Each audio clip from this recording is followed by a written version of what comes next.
fatal crash in which two friends of British boxer Anthony Joshua were killed has been held by police in Lagos. Joshua had a lucky escape from the accident on the busy highway between Lagos and Ibadan on Monday and was discharged from hospital on Thursday. Or that the people outside of the driver knew or didn't know this guy was supposed to be on the roads. I don't want to say it's again, AJ's responsibility to go and check everybody's license or AJ's team or anybody else. I just think this is going to sound like, you know, me bashing on a country, and I don't mean to do that, but it sounds like a normality or something that may go under the radar in Nigeria more than it would in other places, and that's so unfortunate. This guy shouldn't have even been driving. It all could have been avoided. He goes on to plead not guilty. He claims he is innocent and the brakes failed. The brakes failed. Coyote's lawyer has spoken as well. He says, my client is pleading not guilty and what has happened was an accident. I haven't had the full chance to speak with him yet, but I know he's saying the brakes did not work. Wow, brakes didn't work. What are we talking about? The details from the driver is now being held close to the chest by the Nigerian police because they're just not ready to reveal the details yet because they're not completely done with their investigation. Boxing fans are outraged after hearing that AJ's driver, who caused a deadly crash, has been granted bail, and the details are shocking. Anthony Joshua's driver, Adeniyi Mobolaji Kayode, 46, has been officially charged following a tragic crash in Nigeria that injured Joshua and killed two of his team members. Appearing at Sagamu Magistrates Court, the charges include causing death by dangerous driving, reckless and negligent driving, driving without due care, and driving without a valid driver's license. The case has been adjourned until 20th January. This incident has sent shockwaves through the boxing world as the accident claimed the lives of Joshua's close friends and team members. Even preliminary investigation by authorities show that the driver might have been at fault as far as that accident was concerned. He was blamed for overspeeding, he was blamed for overtaking from the wrong side of the road.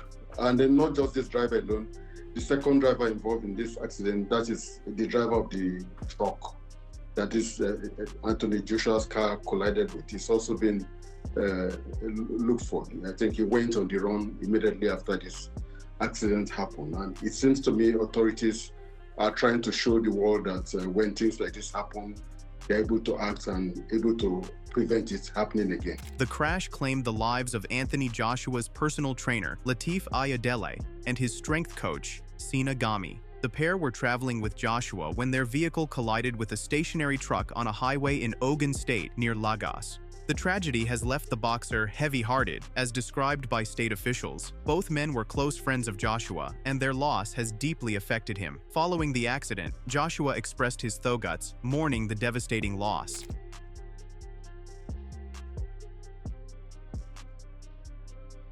Adeniyi Mobolaji Kayode, Joshua's driver, was granted bail in the sum of 5,000 naira, roughly 2,578. He is now remanded pending the fulfillment of his bail conditions. Prosecutors have brought 4 charges against him, ranging from causing death by dangerous driving to operating a vehicle without a valid license. The legal proceedings have been adjourned until 20th January. This development comes as the boxing community and authorities await further investigation into the incident, which has left 2 team members dead and Joshua injured. Or that the people outside of the driver knew or didn't know this guy was supposed to be on the roads.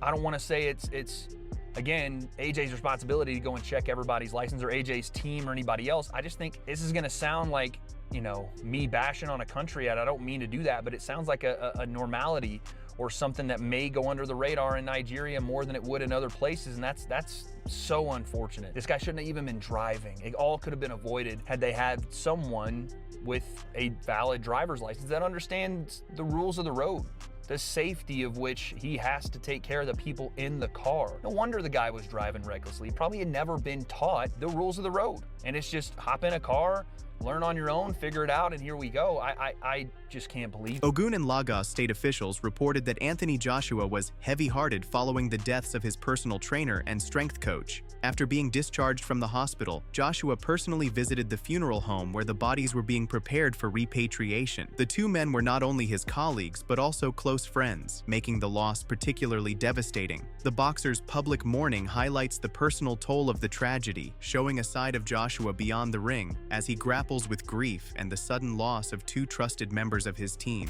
It's one thing for accidents to happen, but more and more as we're getting information on this story, it seems like this driver was ridiculously reckless in his car, and without a valid driver's license, who knew where he learned to drive, if he learned to drive anywhere official at all? Why was this person driving? Where was his qualifications to be driving around someone, you know, with the I don't want to say clout, but with the importance of AJ and his team, right? That usually is delegated when you're in any other country to someone that's an expert, right? When AJ comes to America, he's not just driven around by somebody without a license. He goes to the UK, same. Saudi, same. These people take care of the people of the importance level of AJ. Adding to the controversy, the driver, Adeniyi Mobolaji Kayode, claims that the brakes failed, which allegedly caused the crash. This explanation has been met with skepticism and outrage, especially given the earlier revelation that he was driving without a valid license. The combination of mechanical failure claims and the driver's lack of credentials has intensified criticism and debate within the boxing community and wider public. Questions are being raised about the safety measures, vehicle condition, and accountability as fans and authorities demand answers in the wake of this tragic accident. The boxing world and fans have been reacting strongly to the incident, expressing outrage and sorrow over the deaths of Joshua's trainer and strength coach. That car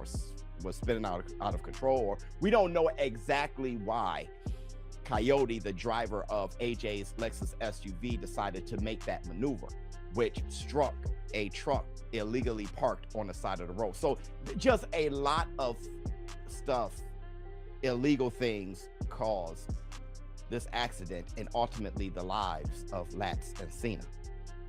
But, you know, I want to speak on this, and I've been holding this back because it's really a rumor. Many are questioning how such a tragedy could occur, especially with a licensed professional driver allegedly absent. The mix of shocking details, Joshua being asked to switch seats, the driver's license issues, and the brake failure claim has left the public stunned. Social media, news outlets, and boxing forums have been filled with discussions, grief, and calls for accountability. The entire side of the car and completely splat the two friends and killed them both on the scene.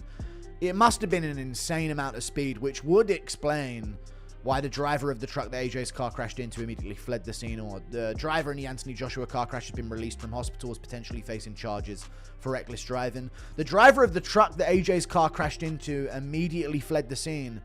Doesn't make sense to me if they're saying that it was a parked truck. I mean, maybe he knows something we don't, in terms of maybe he was up, I don't know if he was up to something aside from this situation and he doesn't want the attention from it.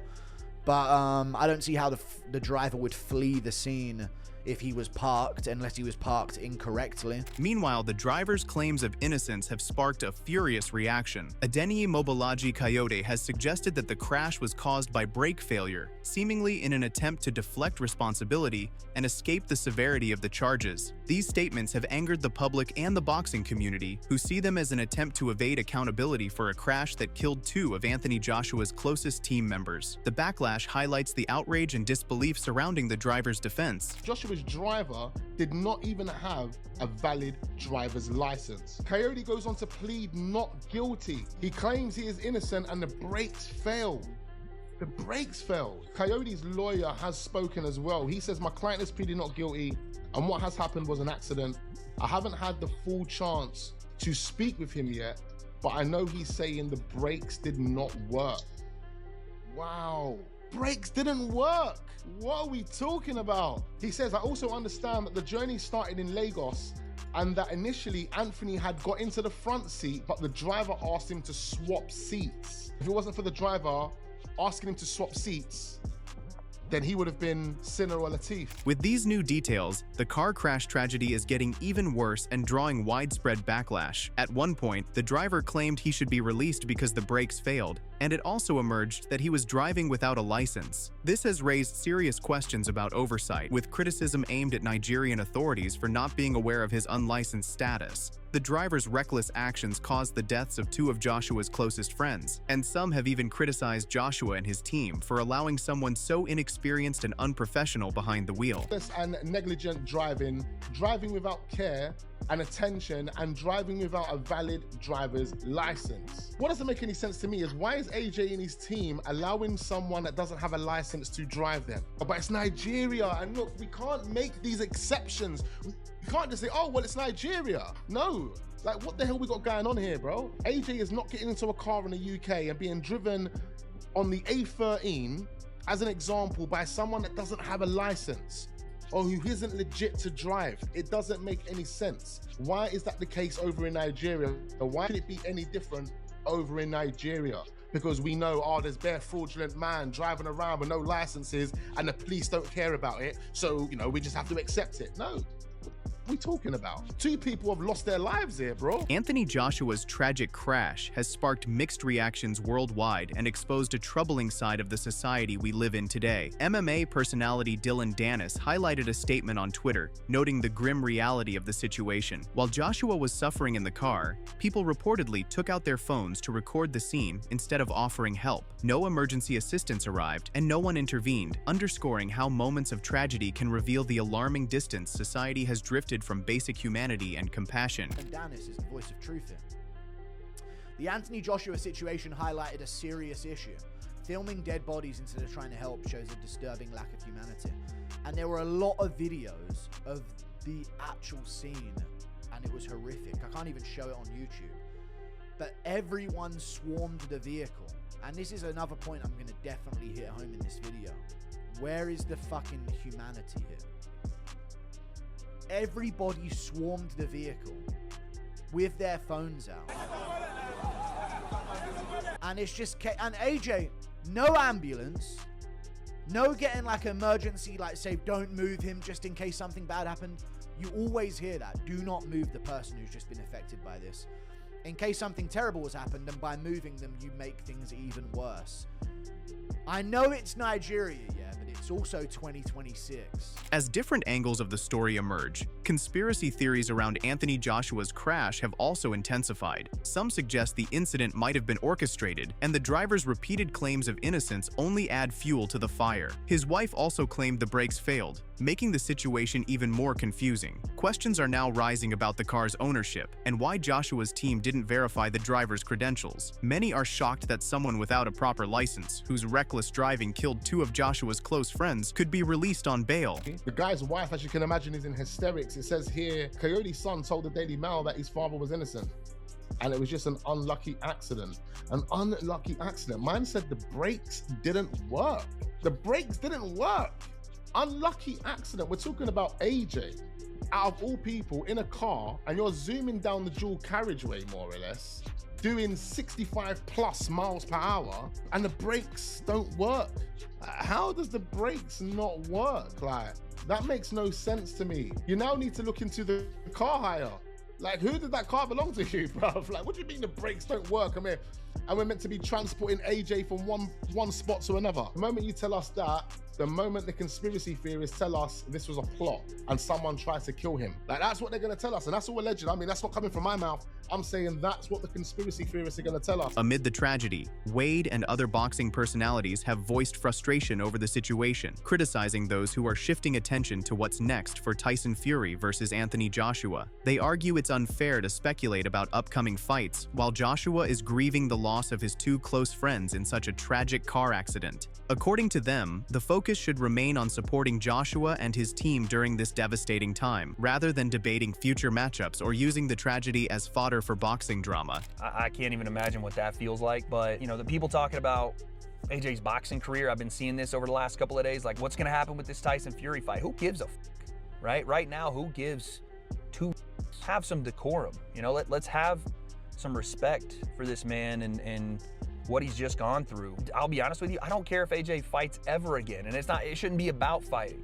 Nothing right now should be about fighting for Anthony Joshua. His career is set in stone, his legacy set in stone, but he just watched 2 of his best friends die. And that will do a number on your emotional state, your mental state, your physical state. And honestly, it'll affect him for the rest of his life. So I don't really give a shit about, you know, AJ fighting in February or AJ fighting Tyson Fury in August. And the people that are wonder whatever, but acting like, oh, there goes AJ ducking Tyson. I've been seeing people on Twitter, there he goes, a reason for him to duck. Anthony Joshua's tragic crash also highlights serious negligence. raising questions about both the driver and Nigerian authorities. When the accident happened, crowds swarmed the scene with no emergency response arriving immediately. With two of Joshua's closest friends dead and the driver unlicensed, the boxer is likely grappling with survivor's guilt. Beyond the personal tragedy, his upcoming fight with Tyson Fury now hangs in the balance, leaving the world watching closely to see how Joshua navigates the aftermath of this devastating situation. This horrible for AJ. Even worse for the families of the two people that were killed. Horrible for AJ though. Terrible for him because he had to witness it. And he's probably going to live with like, what do they call it? Survivor's guilt? I think it is like something like that, right? Where you're the one who lived and it's by luck that you're the one who lived and the other two went. So he's going to live with that bit of guilt. And they've even delayed the Tyson Fury fight because of it. That was supposed to happen soon, but of course won't be able to happen now. And man, horrific situation. Horrific. But imagine you're AJ, you've just survived that. And then you're like, oh, fuck, I'm in Nigeria. And then boom, all of these guys are swarming the vehicle.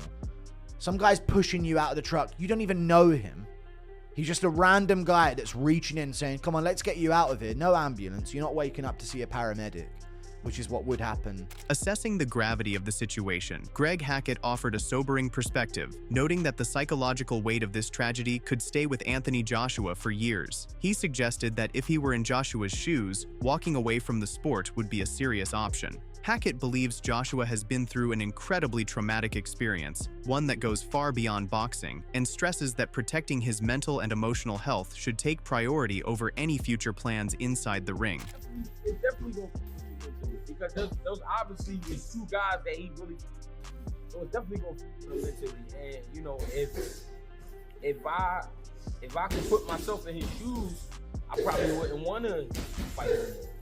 You know what I mean? That was tough.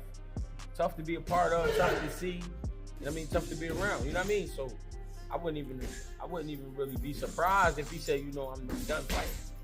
You know what I mean? I wouldn't be surprised. Yo, and it just got me thinking because New Year's Eve is tomorrow. So if anybody watching this, like, yo, just please be safe. You know, a lot of shit. People be drunk on New Year's. Right? Please be safe.